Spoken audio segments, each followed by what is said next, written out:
Bonjour, I'm Gonorrhea. Let's discuss a curious situation in the 21st century of the Western world, and especially in North America. White men, are they the most self-hating demographic? Tell me if this sounds familiar to you. White men writing shitty journalism hit pieces against other white men about how terrible they are.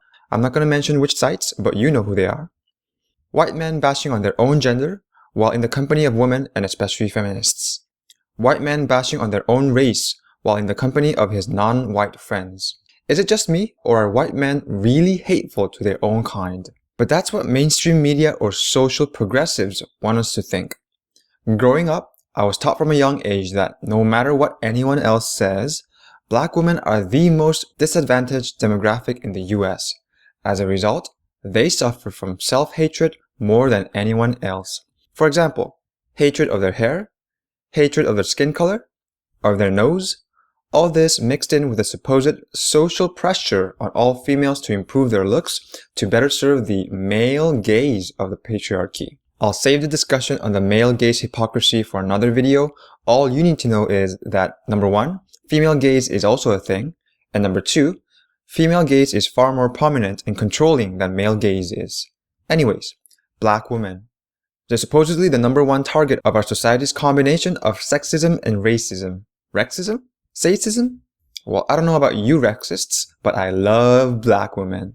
I love their energy, their bounciness, their soft tightness, their thighs. God bless their mothers, they're just yummy looking little bunnies.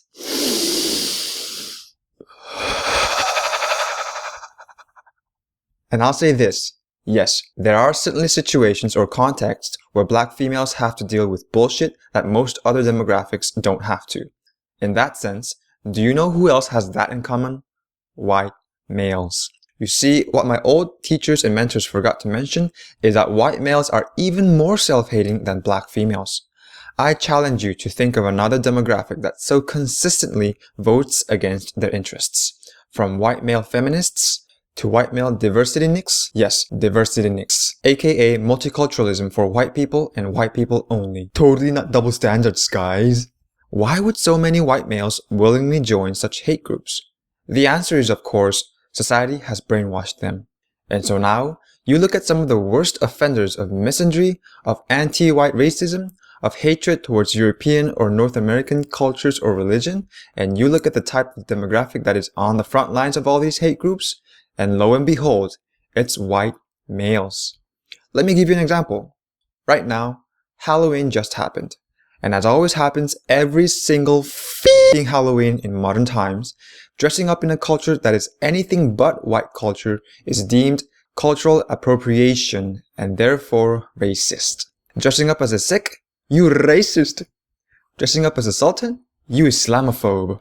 But if you dress up as a Russian male with a thick Slav accent, or stereotypical Canadian male with a beaver cap, or a hick redneck white southerner male with that hillbilly accent, no matter what race you are, that's no problem.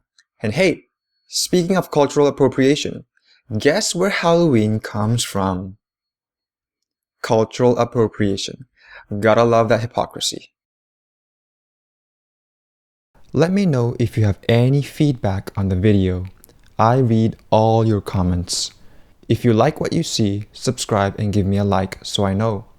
And if you want me to KYS, let me know how in the comments.